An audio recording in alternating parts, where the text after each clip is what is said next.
Welcome to The Explainer. Today we're going to dig into something really interesting, a way of leading that's ancient, literally thousands of years old, but it might just be a powerful alternative to the way we often see leadership today, rule by a council of elders. Okay, so let's just jump right in. Have you ever wondered who really has the final say in a church? It sounds simple, right? But the answer tells you everything about how that organization is structured, where the power is, and who's accountable to who. So here's what we're going to cover. First, we'll tackle that big question of who runs the church. Then we'll look at a few different blueprints for power. After that, we'll zero in on this ancient council model, explore why a team of leaders might be a good idea, and finally see how it all plays out in the real world. You know, every single local church, whether they think about it or not, has some kind of authority structure.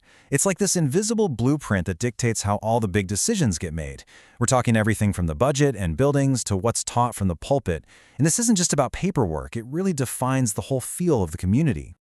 All right, so over the centuries, three main models have really taken shape, and each one gives a totally different answer to that question of who's in charge. So check this out. You can really see how the power flows differently in each one. With the episcopal model, it's very top-down. Authority comes from the bishops. The Presbyterian model is more of a mix, kind of like a network of local leaders and regional groups. But then you have the congregational model, where the power flows from the bottom up. The members themselves are the final authority, making each church totally autonomous. Okay, so today we're going to focus on one specific model. It kind of fits within these categories, but it has its own really unique history, the plurality of elders. And we're going to explore the argument that this isn't just another option, it might just be the original way things were meant to be. So, what's the big selling point for this model? Well, it's all about its deep roots in history. The idea here is that this wasn't some new invention by the early church. Nope, it was actually a continuation of a practice that had been the backbone of community life for thousands of years. Okay, so what is a plurality of elders? The key thing to get is this: leadership is shared. It's a team sport, not a solo act. Power isn't all in one person's hands. Instead, it's spread out among a group of equals who make decisions together. This whole idea of a council, that's the foundation of everything. And this timeline really lays out that argument for historical continuity. Proponents say you can see this pattern over and over again. It starts with Moses being told to gather the elders. Then you see 70 elders appointed to help him carry the load. You even see them acting as the voice of the nation later on. The same structure pops up in local synagogues, and then boom, you see it in the early church, where the apostles are said to have appointed elders in every single town. And this is a really important distinction they make. You had these big, charismatic figures, judges, prophets, kings, who'd rise up during a crisis. But the argument is that they were the exception, not the rule. The steady, day-to-day running of things, the legal decisions, the community life, that was consistently handled by these local councils of elders. So, okay, besides the whole "this is how it's always been" argument, there are also some really practical and theological reasons why a team might be better than a one-person show. It's all about building a structure that's healthier and, honestly, more durable. And this is really interesting.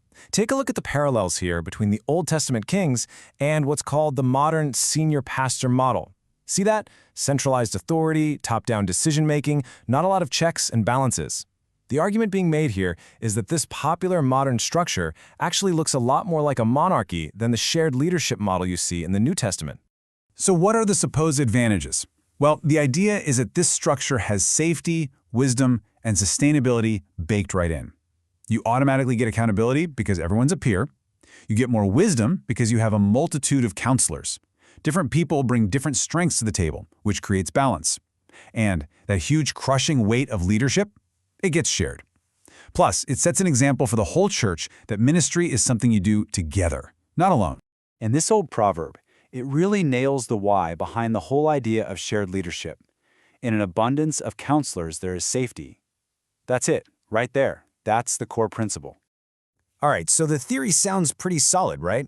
But what does this ancient blueprint actually look like on the ground, in a modern church? Because it's one thing to talk about principles, but it's a whole other thing to actually make them work. Here's a great example of how it can play out.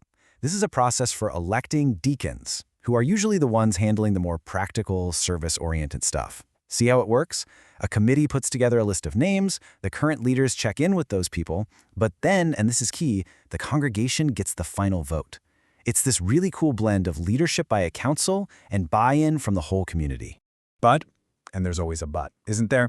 This is where the perfect theory crashes into messy human reality. You can have the best design system in the world, but you still got to find people who are actually willing and who feel qualified to step up and lead. And man, this quote from a church member just brings it all home. He says he's reading about what it takes to be an elder, and he's thinking, I am woefully underqualified. He's asking, what does a guy who's willing but feels unqualified do, especially when it's hard to find leaders? This just perfectly captures that tension between the high standards for leadership and the very real challenge of finding people who feel like they can meet them.